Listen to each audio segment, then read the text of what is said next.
Hello all. In this video we are going to see about break, continue and pause statements used in our loops. So break is normally used to come out of the current enclosing loop, which means when break is encountered inside a loop, it will come out of the loop. And continue is used to go to the top of the closest enclosing loop, which means when continue keyword is there, it will just skip the below lines and it will again go to the top of the loop. And pass, which means it's like a placeholder and it will do nothing at all. So let's see example on these three now. Now just I'm creating a string and now I'm just going to iterate using the string for element in X. So if I don't add any line here and if you just run this code, you will see an error here. Unexpected EOF end of file while parsing.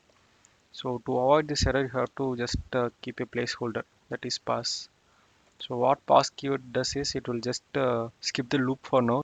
So which means you don't have to add any line right now. So in later part of time you can replace this command line with your code, actual code. Pass will skip this code and print. So if I run this, you can see this for loop is skipped out because of the empty placeholder pass, and it finally prints the print statement.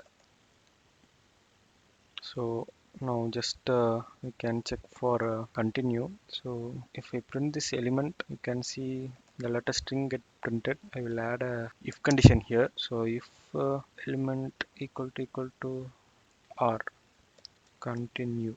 So what it does is when the if condition becomes true, which is here. So if this happens, it won't print r, and then since continue keyword is there, it will just go top of the closest enclosing loop. So it will come here and then again it start checking the if class. So if it fails, it will just print the element. So here you can see everything is printed except r. So this is continue. Instead of continue, if I use break, you can see when the element r is encountered, it will just go to the bottom of this closest enclosing loop, which means it will just come out of this loop. So it won't print, it will come here. So I came here. The control flow will come here and then it will exit the loop. So we can just check here. You can see when r is encountered, it won't print the element, it comes out of this total loop. So here you can see it came out and it printed the line. So this is break keyword. So similarly, if you want for while, you can just change it here. So here x I will change to 1. Here I will use x equal to some 4. Here I will print my x. So in while case it is also the same. So if you use break, it will stay in loop until the value of x is 4. So once the value of x is 4, it will go to the break keyword, which means it will come out of the loop and it will come here. So if I run this, I just set my condition here. If I run here, you can see till 4 it was inside the loop and then it came out. So if you use continue keyword, x is encountered, it will just go to here and it will become an infinite loop. Instead of that, what I will do is, so you can see it will go here again, but x remains at 4, so it stays in infinite loop. You can check here, it is not printing anything, it just got stuck. So I'm just stopping the kernel.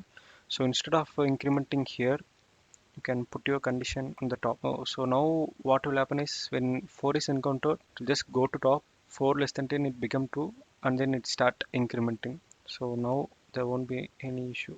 So if I run this now, you can see initially it start from 2 and it came till 10. So in this way you can also print odd and even numbers. So here you can see I just only printed odd number. Okay, we'll just start from 0. If this part becomes true, it treats the keyword continue, so it will again go to the loop instead of printing x, so that the even numbers won't get printed. If you just change it to not equal, you will get only the even numbers printed, because for odd number it will just go to continue. So that's the part of this tutorial. Thanks for watching.